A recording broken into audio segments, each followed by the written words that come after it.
Seattle Mariners' midnight surprise, Geno Suárez's unexpected return home. Imagine the excitement and confusion on a late-night flight from Sacramento to Seattle.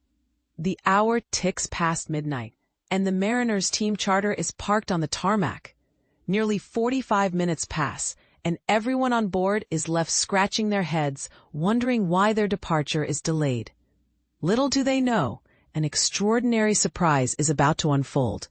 This wasn't just any delay. It was a meticulously planned surprise to bring pitcher Luis Suarez back to the Seattle Mariners. The MLB schedule had aligned perfectly, allowing the Mariners to pull off a logistical feat that felt almost like a movie plot. Suarez, who had just been traded back to the Mariners, was flying in from Detroit, where his family was waiting. The plan was to fly commercially with his wife and daughters, but the team had other ideas. Recognizing the rare opportunity to reunite Suarez with his former teammates, the Mariners' Vice President of Major League Operations, Jack Mosiman, sprang into action.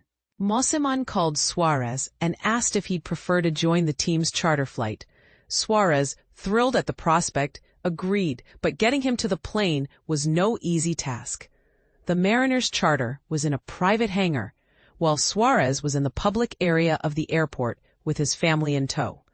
To make the surprise happen, Suarez took an Uber from the public rideshare area to the private section of the airport, where he had to go through security. Mosiman coordinated with the Mariners' representatives at Delta Airlines to ensure Suarez's addition to the flight was seamless, despite the usual strict protocols. Meanwhile, the Mariners staff had to retrieve Suarez's personal belongings from the Diamondbacks plane and hotel, coordinating with the Diamondbacks and athletics staff to make it happen. It was a true team effort, showcasing the respect and admiration Suarez has earned throughout his career. The surprise was a resounding success. Suarez's arrival on the plane was met with cheers and hugs from everyone on board, from teammates to coaches and even the media. Mariners manager Dan Wilson summed it up perfectly, saying, "Baseball is about relationships. It's about the teams you play on, the teammates that you have, and anytime you get reunited with that, it's a special feeling." But here's where it gets controversial. Did the Mariners bend the rules too much to make this happen? Was it worth the extra effort, or should they have stuck to the original plan? And this is the part most people miss. What do you think? Was the surprise worth the logistical challenges, or was it a bit too over the top? Let us know in the comments below. Eugenio Suárez's good vibes moment. Mariners triumph over Rangers. In a thrilling turn of events, Eugenio Suárez of the Seattle Mariners is determined to maintain the positive energy as they face off against the Texas Rangers. The day began with a heartwarming reunion at Sacramento International Airport, where the Mariners welcomed Suarez back into the fold shortly after midnight. This joyful occasion culminated in a resounding 6-0 victory over the Rangers later that evening. Both teams entered this pivotal matchup tied for second place in the American League West, as well as vying for the third and final wildcard spot in the AL. The excitement continues as the 4-game series is set to carry on Friday night in Seattle. Following a tough 5-4 loss to the Oakland Athletics the previous night, the Mariners found themselves waiting on the tarmac for over 45 minutes, uncertain about the cause of their flight delay. The mystery was soon solved when Suarez, who had just been traded from Arizona, boarded the plane with his family. The cabin erupted in cheers as he made his way down the aisle, embracing his teammates along the way. "It was truly a special moment to see all my teammates on the plane cheering for me," Suarez expressed. "It felt amazing to be reunited with everyone in such a warm atmosphere. I was able to greet all of them together, which was really nice." Known for his infectious positivity during his time with Seattle in 2022-23. Suarez received a standing ovation from the Mariners fans during his first at-bat on Thursday. He played a crucial role in the game, contributing to the first run with a double in the 4th inning and later scoring on a wild pitch. Mariners manager Dan Wilson reflected on the significance of the moment, stating, "Baseball is fundamentally about relationships. It's about the teams you play for and the bonds you share with your teammates. Reuniting like this brings a unique and special feeling, and that was palpable on the plane last night. It was a memorable experience for all of us. In an impressive display, Seattle's Cal Raleigh hit his 42nd home run of the season, setting a new record for the most home runs by a switch-hitting catcher in a single season, previously held by Todd Hundley of the New York Mets since 1996. Rookie Cole Young also made his mark with a solo home run and a run-scoring triple, while George Kirby delivered a stellar performance on the mound, pitching 6 scoreless innings for the Mariners. Rangers manager Bruce Bochy acknowledged the challenge posed by Kirby, saying, "When you have a pitcher like him at the top of his game, it's a tough matchup. We had a few opportunities but couldn't capitalize, and we need to find a way to score runs here. This park has been a tough place for us."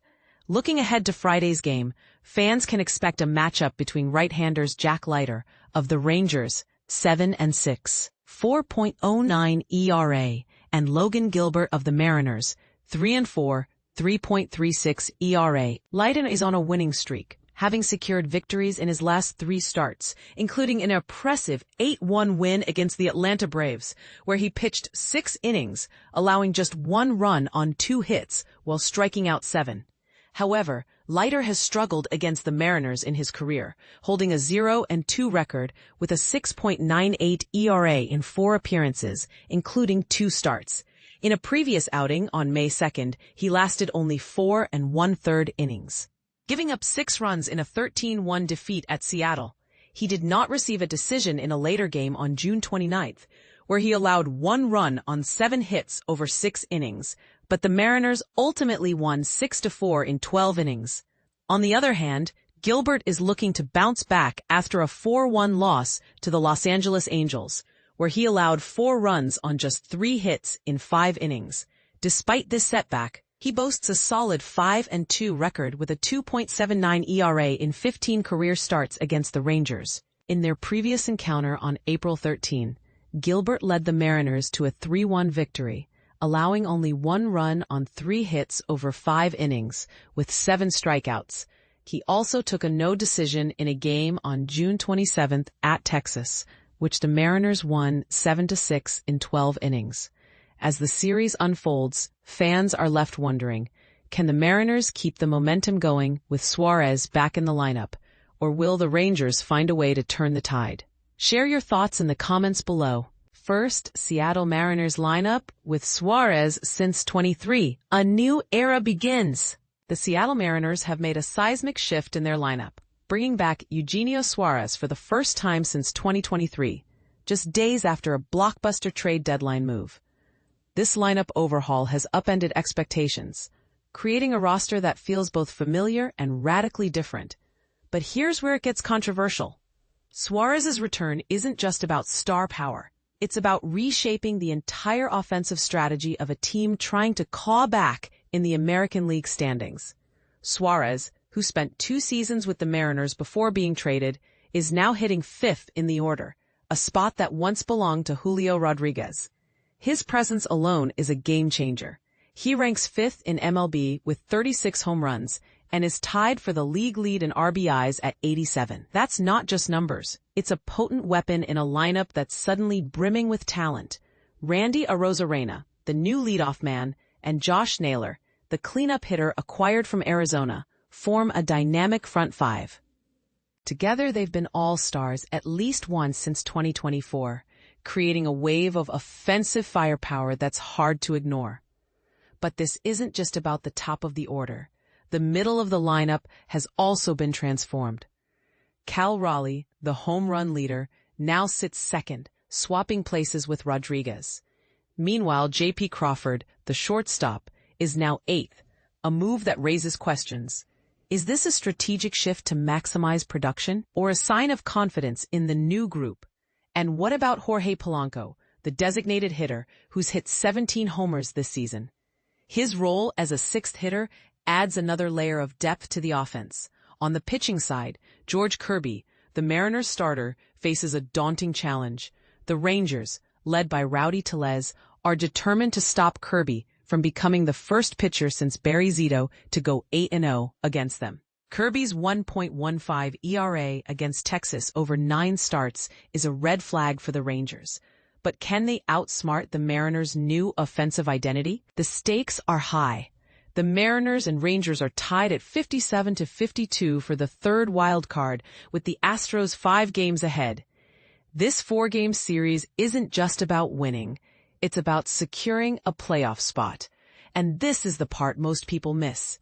The Mariners' new lineup isn't just a collection of stars. It's a calculated risk. Could this be the turning point they've been waiting for? Or will the Rangers' defense prove too much? What do you think? Can the Mariners' new offense hold up against the Rangers' defense? Or is this a fleeting moment of brilliance? Share your thoughts below, because the game's outcome might depend on it.